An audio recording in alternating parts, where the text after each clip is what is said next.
He stole from me, lied to me, humiliated me. And in the 90s, when trust was everything, that betrayal cut deep. But what he didn't know? I was about to pull off one of the most humiliating, life-ruining pranks of my teenage years. One that left his parents in tears, his reputation in flames, and me finally feeling justice had been served.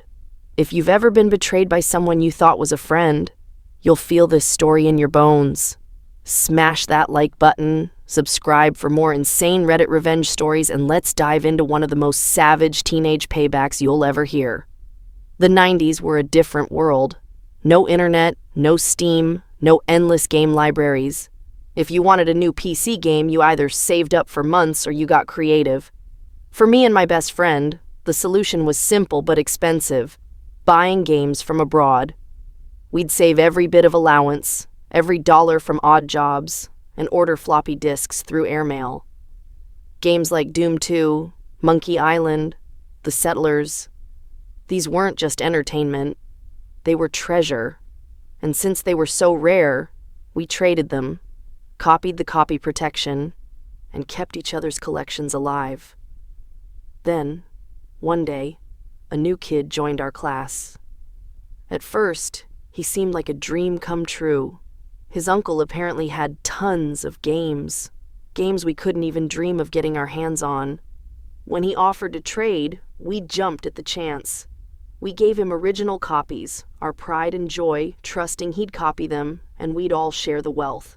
But what did we get back? Broken floppies, corrupted files, missing protection codes, game after game after game. Weeks turned into months, and we realized something devastating. While he had scored all of our games, not a single one he returned worked. Worse, the ones he did give back were scratched, damaged, treated like trash. That wasn't just theft. That was betrayal. And it stung. As if stealing our games wasn't enough, this kid had a nasty streak. He'd mock me for being a fan of Queen, sneering about Freddie Mercury being gay and how pathetic I was for admiring him. And you have to remember the time period. The early 90s. AIDS campaigns were everywhere after Freddie's death in 91. It was a cultural firestorm. And this kid's family? Very conservative, strict Catholic. Every insult he threw at me was like rubbing salt in the wound. He didn't just steal from me, he belittled me. He made me feel stupid for caring about something that gave me hope. That's when the anger started to shift, from hurt to planning. One day, our entire class attended an AIDS awareness event. At the end, they handed out flyers and even free condoms with the foundation's logo.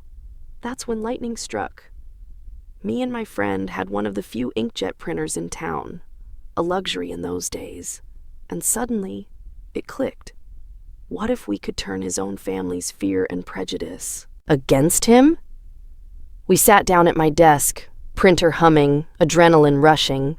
Carefully, we designed a fake letter, complete with the AIDS Foundation's logo. The letter started innocently, almost kindly. Thank you for reaching out to us. We know it's not easy being open about being homosexual. Please find enclosed some resources and free condoms. Stay safe. We stuffed the envelope with every flyer we'd collected at that event. And then, we slipped in the condoms. But here's the killer move. We addressed it not to him, but to his father, guaranteeing he'd be the one to open it first. Our hands shook as we sealed it, knowing this was crossing a line. But oh, it was a line we were ready to cross. The storm that followed was beyond anything we'd imagined. His mother, in tears, screaming. His father, furious, convinced his son was secretly gay and had been hiding it. They grounded him for weeks. His reputation in his own home shattered overnight. And him? He was humiliated, cornered, shamed by the very people whose approval he craved most. At first, he believed it completely. He thought the foundation had written him directly. He thought he'd been exposed. The fear in his eyes when we teased around the edges of the story told us everything. The plan had worked. It was the sweetest justice. Eventually, though, he started piecing things together. Maybe it was our smug grins. Maybe it was the way we kept fishing for details about his punishment. One day, he cornered us, demanding answers. And when we finally confessed, the look on his face was priceless, equal parts rage and disbelief. But the real twist came next. He dragged us to the principal's office. His parents were there too, seething with anger. There we were, teenagers, trying to explain why we'd impersonated a health foundation and mailed condoms to his Catholic household. It was awkward. It was terrifying. But you know what? Even with the trouble we got into, it was worth every second. That kid had stolen from us, mocked us, tried to make us feel small. And in the end, we made him live through weeks of shame and humiliation in his own home, all with one letter and a handful of condoms. It wasn't just revenge. It was poetic justice. Looking back 30 years later, it's still the best revenge I ever pulled off. Sometimes karma needs a little nudge, and when it comes, it hits harder than anyone expects. If this story gave you chills, hit that like button. Tell us in the comments the best revenge you've ever seen or done. And don't forget to subscribe for more stories where justice finally gets served.